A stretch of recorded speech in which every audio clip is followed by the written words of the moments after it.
A judge in Nova Scotia approves a $32 million settlement for people with disabilities, and we honor disability rights activist Alice Wong. This and more on the Disability News Report.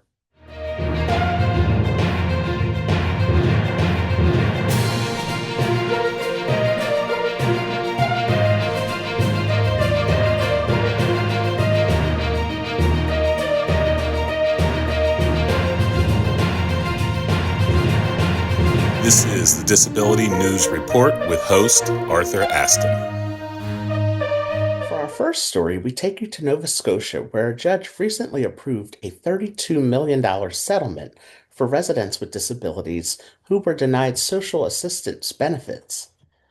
The settlement would be paid out to 2,600 residents in Nova Scotia. The claim states that since 1998, the province has had a statutory obligation to provide social assistance to residents in need, but that obligation was largely ignored for people with disabilities. The province of Nova Scotia has a disability assistance program for their residents who have mental health and disability diagnosis.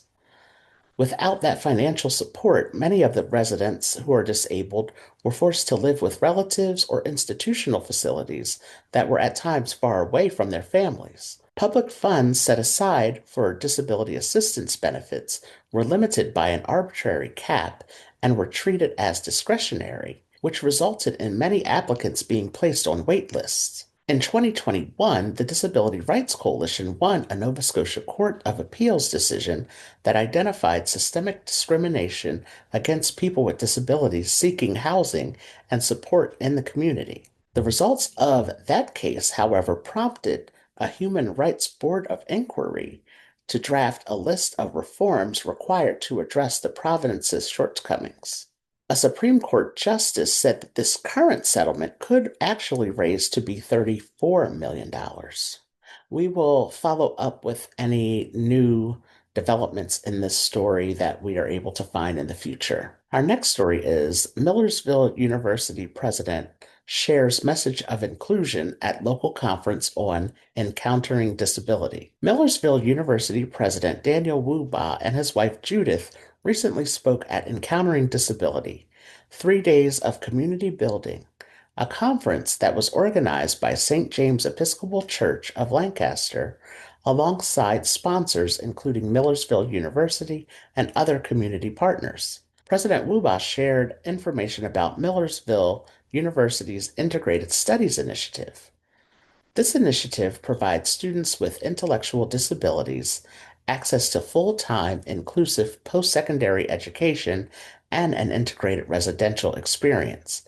The program offers an opportunity for students to network and build relationships in their social, academic, and employment lives. This program allows students to become self-advocates. Conferences like this Encountering Disability Conference are so important to have. It brings the places like the university and the community members together to show that accessibility, inclusion, and disability are at the front of their minds to make changes for the disabled community, to include them in these conversations, to show what their needs are and how places like Millersville University and their local community can get behind those in the disability community to make sure that their needs are met and that they are going to be successful in whatever they choose to do in their career paths. Our next story is America's loneliness epidemic is even worse for people with disabilities. 40% of adults with disabilities report chronic loneliness or social isolation. This is almost twice the national average. The U.S. Surgeon General issued a warning back in 2023 that Americans were facing an epidemic of loneliness. Because of policies, funding priorities, and certain service models, this isolation is oftentimes reinforced for those living with developmental disabilities. Social inclusion must become a central measure of how communities are designed, how public services are structured, and how collective well-being is understood. This involves investing in housing and employment that supports autonomy, training leaders across healthcare, education, and businesses to approach inclusion as a strategic priority, and elevating people with disabilities into the narratives that shape culture and policy. When lived experiences guide decisions, communities become stronger, healthier, and more resilient for everyone. Having a mental health diagnosis does qualify as having a disability. Sharing stories like this are so important. November was National Men's Health Awareness Month, and that also includes mental health. We want to make sure that this loneliness epidemic does not continue for Americans or for anyone around the world. We must make sure that we are discussing these topics and that people with disabilities are included in these conversations. As this recent study just showed, mental health impacts those with disabilities at a much higher rate than those without disabilities. Our last story is disability rights activist and author Alice Wong dies at age 51. Alice Wong, an author and activist who fought for disability rights and justice, has died. Wong was just 51 years old. Alice's family says she will be remembered as being a fierce luminary in disability justice, a brilliant writer, editor, and community organizer. Wong was born to immigrant parents from Hong Kong in Indianapolis in 1974.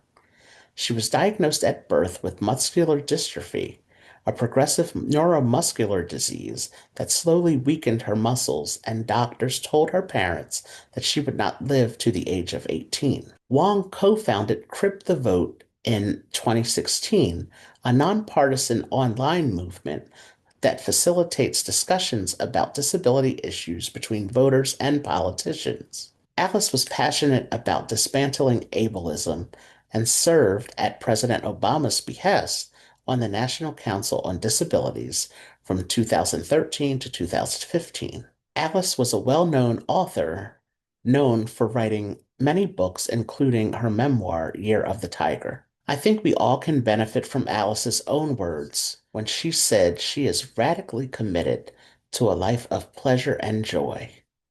Being able to use my privilege to pass on opportunities to other disabled people and support projects I believe in brings me so much joy. She went on to say, "We live in such a bleak time, and what keeps me going is living to the maximum without apology." Alice, we thank you for the work that you have done to benefit those of us in the disability community, to help make changes in many areas for us, to help make improvements for those of us living with disabilities. This has been the Disability News Report.